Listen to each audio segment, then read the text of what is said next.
Yeah, so I'm Eric Lerner with the Jobs and Equal Rights for All campaign. And we're talking today about independent electoral action and the mass strike. How do we get to socialism? Oh, thanks a lot. Now, in a way, the title is a little backwards because what I'm going to do is talk quite a bit about the mass strike, which is the more unfamiliar concept, and sort of get near the end into how does electoral action fit into this mass strike process. So, we're in a situation in the United States and in the whole world where for a long time socialism has been an objective necessity. In the United States, since the 1970s, the standard of living has been declining. Capitalism has reached a dead end. In the world as a whole, averaged over everybody, this is true since the 1980s. There are, of course, areas where real development has taken place, such as China. But on average, capitalism has stopped leading humanity forward. There is an objective necessity to move to a different system. Problem is, social change doesn't happen when it's needed. It happens when people make it happen. And for socialism to come into existence, people's ideas have to change. I mean, when you look at it, how do we have a situation where 2,000 or 3,000 billionaires rule over 7 billion people? That can only happen if people hold certain ideas. Yes, you can say, well, the billionaires control the government, control police forces, control armies, but ultimately that control is based on people's beliefs. As people have seen in previous revolutions, at one point you have a king who is all-powerful, can command off with your head, and the next week people stop obeying the king, and the king ends up either as a private person or, in some cases, minus the head. So the question is, how do we go about changing people's ideas? And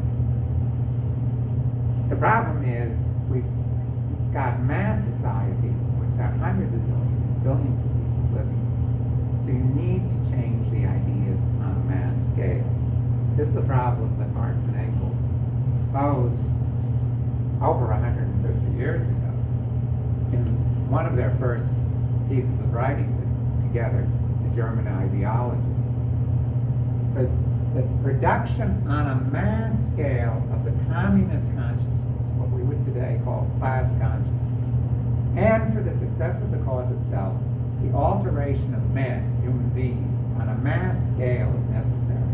An alteration which can only take place in a practical movement, a revolution.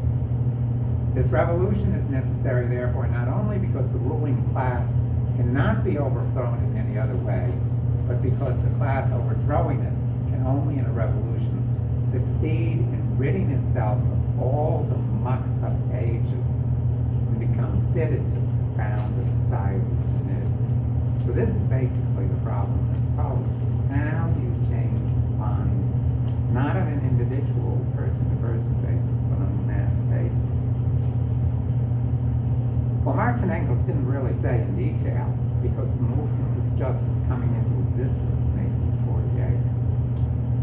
But in the course of the 19th century, especially the later 19th century, after many countries have become industrialized, you started to have the phenomena of mass strikes.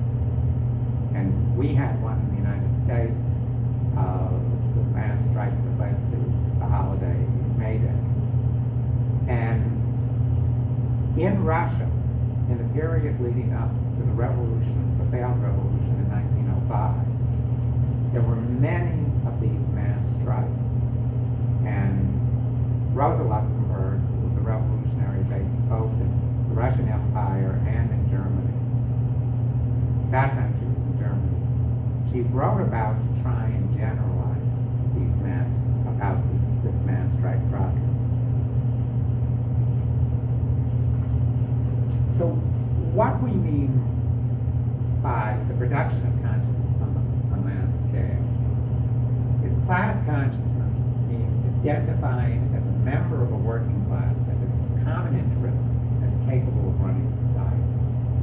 So instead of people saying, well, I'm a worker in the auto industry, or I'm a teacher, or they start to identify, I'm a worker. I'm a member of a world working class. The process of production of that consciousness is the mass strike. So what is a mass strike? It's very different than a general strike. We've seen in the news that in many other countries, organizations, unions from time to time call one-day general strikes at various forms of protest. This is something very different. A mass strike is what is an unlimited strike. No specific populations involved, involving workers of an entire city, region, or country. So it has no limits to specific industries, to specific types of workers. Luxemburg pointed out certain other characteristics, that these mass strikes combine political and economic demands. Political demands such as, democratic rights, or the overthrow of Tsarism when this was in Russia, with concrete economic demands for reduction in hours, increases in pay, expansion of job opportunities, and so on. It is not a movement just of unionized workers. It unites unorganized and organized in a single movement. In the period since Luxemburg's writing, which is now over 100 years ago, there have been many of these mass strikes, and we can make further generalizations that these mass strikes throw up organizations, whether they're called strike committees or workers' councils, that unify workers on the basis of delegated authority. So what I mean by delegated authority is a form of organization that first came into existence way back in 1870 at the time of the Paris Commune, in which people, instead of electing representatives to represent them for a long period of time, 2 years, so on, and whom they trust to represent their interests, people elect delegates to a specific meeting or a series of meetings, and the delegates have to come back and get mandates and reauthorization, or be replaced by other delegates on a very short-term basis. Not always, but very often, in the course of these mass strikes, mass strike organizations start temporarily taking control of aspects of running society. When these become generalized sufficiently, like a general mass strike shuts down an entire city, very rapidly, within a few days, essential services must be reestablished, and they're reestablished under the authority and with the direction of these strike committees. And this has happened not recently, but in the United States, for example, in the general strikes that occurred in Toledo, in which the strikers temporarily assumed control of the city.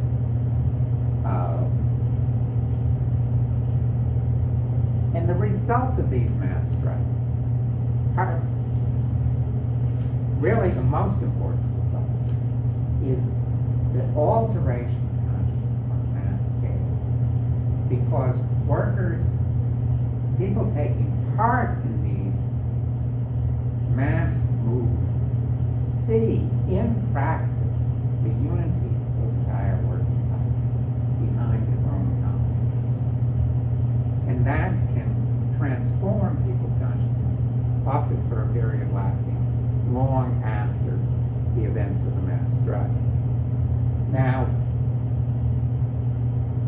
I can testify to this a little from my personal experience, because even though I wasn't involved in an actual citywide mass strike. Often what you see is mass strike-like processes that occur on a smaller scale. We saw this last year in the West Virginia, in particular, teachers' strike. That was a strike limited to a particular industry, the education sector, but it had many of the characteristics of a mass strike. Spontaneous spread, spontaneous organization, setting in motion a whole sector of the working class. Well, I was involved in a miniature mass strike-like process way back in '68 in the Columbia student strike. And the Columbia student strike basically had aspects of the mass strike because at a time in which the population in Harlem and the population of African Americans in the whole of the country is in a highly mobilized condition. So this was in the middle of the late stages of the civil rights movement and in the month after the assassination of Martin Luther King. And we put forward demands that the people living in Harlem, which of course surrounds Columbia, very much saw in their own interest, which was the demands around to stop the taking over of Morningside Park for a private gym for the Columbia University students. So in the course of this strike, this is a picture of people occupying one of the buildings. So are people familiar with the general history of the Columbia students? Or not? Okay. Well, basically what happened was a demonstration against both the building of the gym and Columbia's participation in the Vietnam War led to the occupation of one of the buildings, essentially a sit-in strike. And that, over the course of days, spread to several of the buildings. About 1,000 of the students were involved. And after about a week, we had built sufficient support among the students that the movement was growing, and the Columbia University, even though they had hesitated to call in the police because they feared the support we had in Harlem, they did call in the police in a very bloody manner. And this led, as is often the case in mass strikes, repression leads to the spread of the strike. So the strike then unified the campus, which had been actually heavily divided, and we had a general strike of 30,000 students on the campus for the rest of the semester. And I don't know whether you can recognize this character, but this was me on an old video, and I guess I was enjoying myself. Well, what happened was, I can certainly testify that during that period, you had people who, days earlier would be thinking about nothing but grades, girls, jobs, graduation, become passionately involved in the political movement. We tended to have reunions of this group for decades thereafter. And some of them, not all of them, this was a complete change in their life. So for the rest of their lives, they became passionately involved in the effort to change the direction of society. Not everybody, to be sure. I remember one person I knew briefly was Judith Miller, who actually ended up being involved in agitating, in reporting falsely the whole lie about the Iran weapons of mass destruction. So it didn't change everybody, but it did change people on a mass scale. And I also was struck at the time that very spontaneously, this delegated form of strike committee sprung up. And I was reading at the time, subsequently, about mass strike movement, and that was one of the first things that struck me, was that these characteristic organizations of the working class spring up again and again spontaneously. Well, a month later, there was indeed an example of a huge mass strike, probably the biggest mass strike in history, which was the general strike in France, which started just while we were still actually engaged in our activism on Colombia. What happened in France,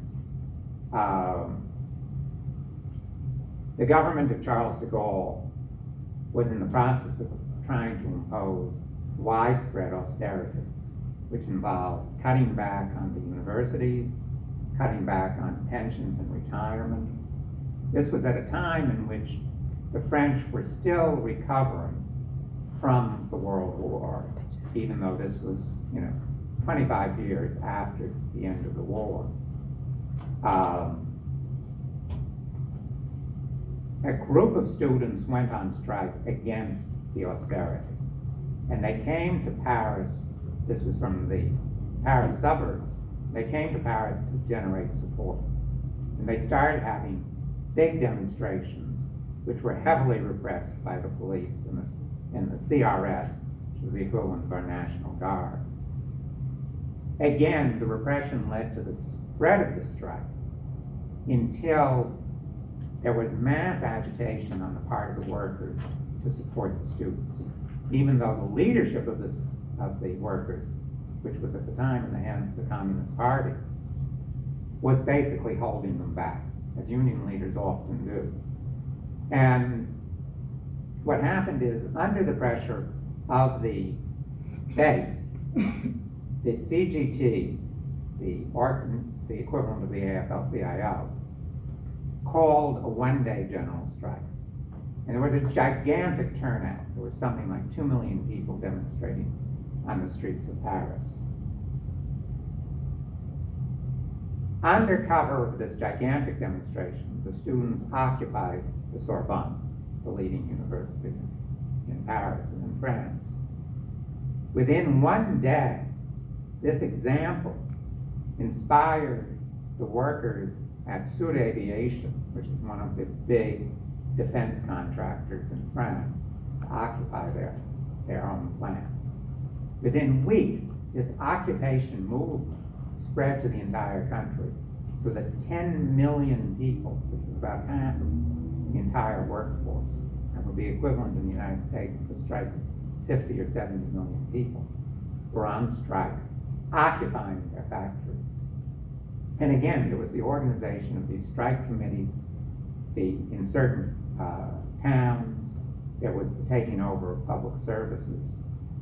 And there was a general expectation that there would be a socialist revolution, that the government of de Gaulle would be overthrown. In the end, the CGT managed to take national control of the strike, because although there were strike committees at the city level, there was no national strike committee. And they basically channeled the strike away from an actual revolution to what were significant reforms, such as cutting the work week from 48 to 40 hours. And this combined with the threat, which was basically a bluff, of de Gaulle to call paratroopers into Paris, which would have started the Civil War, ended the strike. But the strike only ended after massive concessions on the part of the capitalists. A massive wage increase, great decrease in the hours of work, all of the austerity reforms were withdrawn, and in fact, the university system was reformed to open it up to many millions of more students.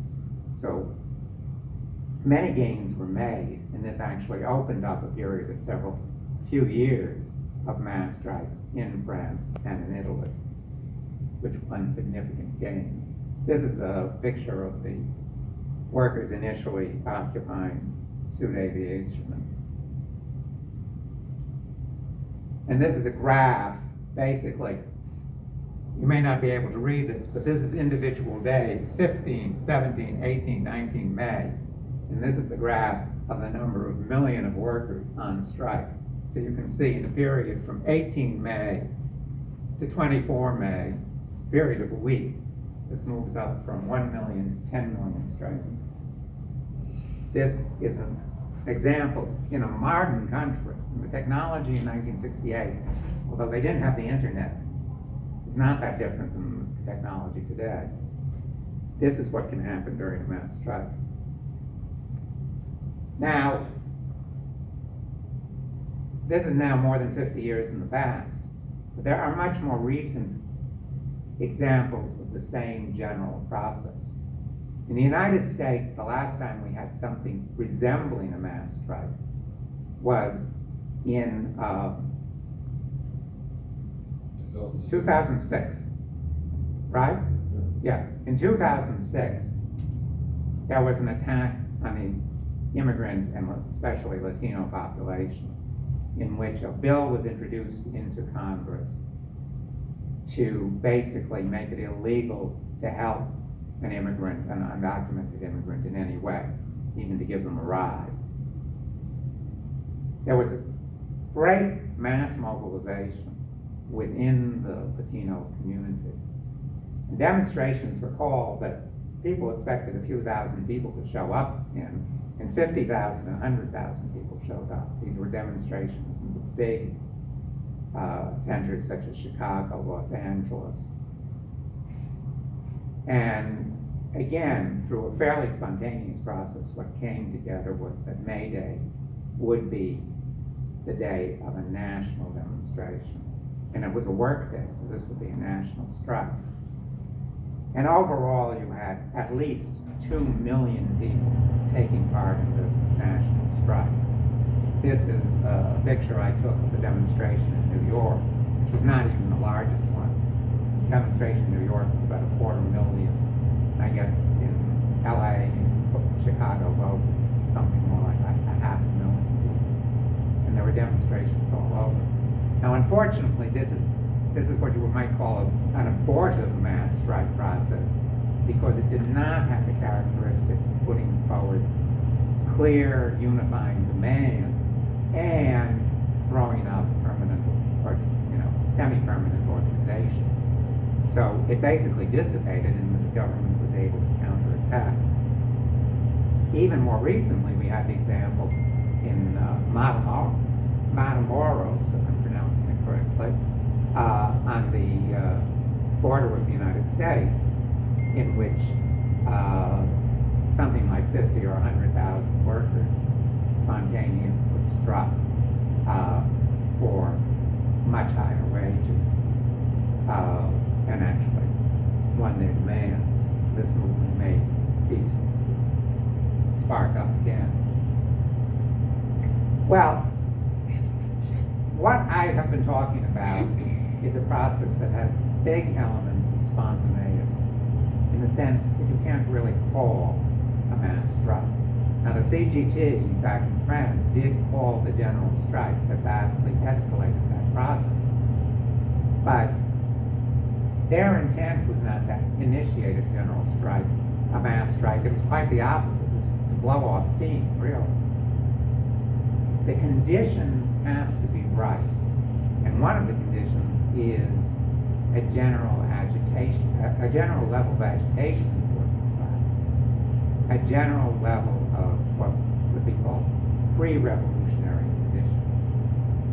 But given that, what do you do to prepare for this? It's like people say, well, you have to know how to prepare for a hurricane. And even though these are positive, not negative developments in the history of humanity, they have some of the unpredictability of hurricanes. So you have to prepare. So what can you do to make these events more likely? Well, one thing, and this is first pointed out by Luxemburg, the role of a revolutionary or socialist activist is to propound and agitate for a program of common interest, so that in a given historical situation, workers can come to an agreement on what their common interests are, what those common demands are. Basically, moving a set of demands in the interest of the working class from something that sounds totally far out to something that is, oh yeah, that's common sense. I think we've seen part of the process happening with the demands that we deal with, jobs for all, free public services for all. And many of these things that a few years ago, really handful of people were advocating, now you see even mainstream politicians giving lip service to these demands. And they are becoming more and more towards common sense for the majority. They haven't arrived there yet, but that is part of laying the groundwork for mass strike activity. Second of all, people have to feel that their actions can lead to victory, especially after a long period of lack of activism, which we certainly have in this country. You have to win small victories to convince people that going into action will actually do something. So that again fertilizes the soil for mass strikes. If we win something, people say, oh yeah, this can be won on a larger scale. And the third thing is really preparing a widespread network of activists who know about the mass strike process and who know what needs to be done. Because these mass strikes, as you saw from that graph, last a matter of days or weeks at most. They're very short-lived phenomena. And there isn't enough time to really educate people about what's going on during the event itself. It's critical to have people on the spot, even if they're a small minority, 1 in 50, 1 in 100, who know what needs to be done. So these are just some illustrations of some of the process of building for a mass strike. This is a picture from, what year was this, Jay, in Quebec? 2012. So in Quebec, there was a mass strike of students, which actually did last a long time. It lasted 1 year, in which the universities were shut for a whole year, and briefly involved the general population. So in these situations, in the event of fire, you use the stairs. Well, in the event of a mass strike, what do you do? Well, the first thing activists have to make sure happens very quickly is the organization of strike. People today get together very much through the internet, through the web. You have to have organization in which people from given localities, given workplaces, say, we are going to elect our delegate, send our delegate to a physical meeting place, and hold that delegate responsible. We're not going to let the established leaders who will come forward and say, oh, trust us to lead this movement, even though we had nothing to do with organizing, whether they're elected union leaders or political leaders, that becomes a fatal mistake. So instead, the workers have to be their own leaders, responsible, practical base. Second, it's the role of activists to advocate for the broadest possible set of demands, for implementing on the highest level possible at the time, at the given historical moment, of this common demand, set of demands that have become common sense.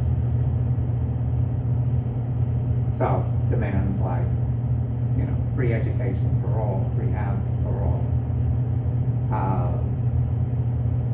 The whole set of demands that we've been dealing with in this campaign becomes what must be agitated for as immediate demands, not distant goals, but immediate demands. We're not going to end this strike until we get these demands fulfilled. Third, take the initiative to say, let's organize the services that the capitalists cannot do. If this is transportation, deliver the goods that need to be delivered. Production, produce what goods need to be produced. In the case, this was a small example, but in the case of the university, when we shut down the university, we organized our own strike committee approved classes. So we could have classes in anything, including the regular university classes, but they had to be approved by the strike committee and held outside of the classrooms. So basically taking control of the means of production, the services, the means of distribution, and organizing them in a better way than the capitalists can. And finally, and this is the one that's most important at the highest level when strikes become regional or even national, like in the case of the French General Strike, advocating that local strike committees send delegates to regional and eventually national strike committees, capable of taking direction of the entire society and capable of speaking on behalf of the movement. So that in the case of France in '68, most of the people that I talked to, there was very little doubt that if there had been a strike committee at the time, a national strike committee, it probably would have assumed power. I mean, on the other side, there were certainly fears of that, even without the existence of such a strike committee. People were really wondering whether de Gaulle actually left Paris because he was afraid that the next step of the movement was to take over the presidential palace, and he didn't want to be in it at the time. So those are the sort of things that can be, that activists, even if they're a small minority, can lead the way in. So where does electoral action fit into this?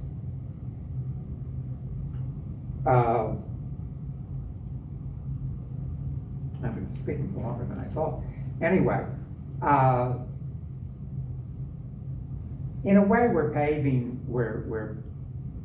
a new road here, because in the past there hasn't been independent electoral action that was consciously geared to the mass strike process.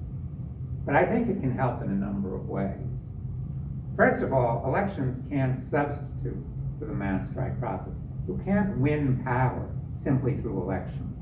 For one thing, the electoral process does not lead to this mass transformation in a practical movement of consciousness that's necessary for major social change. You can't just through elections. But, first of all, it can help in the democratic formulation of common demands and common programs. Now, we here locally, we started this process through a non-electoral organization, which was RDM, which explicitly they didn't want to get involved in elections, but we agreed that we had to have points of unity that were goals, not immediate demands, but goals of the movement. But obviously, in the course of an electoral campaign, you must come up with a program. And to organize that democratically, to change it as circumstances change, that's an important role of an electoral movement. Obviously, through an election, through the publicity incumbent on election, you also develop popularization of these demands. It's one way to get people thinking about a broader program. As the movement gains strength, as you start getting more and more votes, you also have the legitimatization of this program. But it's not just a good idea, but it has the backing of, in eventually a plurality or even majority of the population. And that, together with mass actions and limited victories, gives the movement legitimacy in the eyes of the general population of the working class. And it's funny, I was thinking in English about the word legitimate, which of course comes from law. but it's really whose laws. That's what determines what's legitimate. And ultimately, that's determined by the state of consciousness of the mass of the population. So people seeing that the majority of working people actually do support such a program can help change minds in saying, yes, we have the right to implement this program within society. And finally, an electoral action is one of the ways, not the only way, but one of the ways of creating continuing organization that consolidates the organizational gains of one wave of mass strikes and basically continues it over to the next wave. Because if society is to be transformed, it's not going to happen all at once. As in the examples of mass strikes that we've seen in history, this is a process of several waves building on one another. So basically that's some of the ways, and I think that, I wanted to leave some time for discussion. That's basically some of the ways that I think the electoral can feed into this mass process, this mass strike process. Now, finally, the question is, in some cases, we're going to win elections. What can an electoral movement do actually in power? Well, for one thing, it can strike from the capitalist hands the police power. Because ultimately, when you look at how capitalist relations are enforced, it really often comes down to who has the force.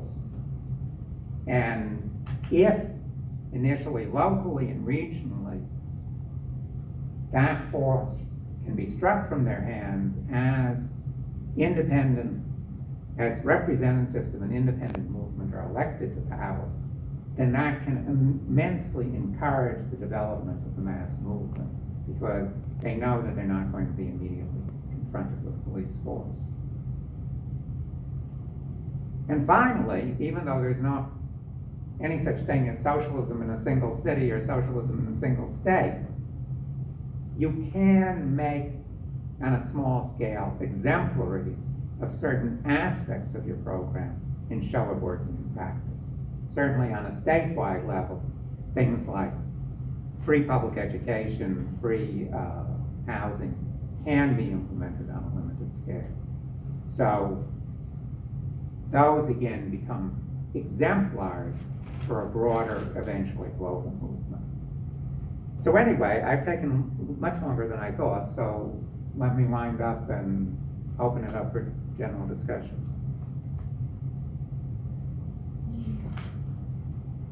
You guys all know our website, so.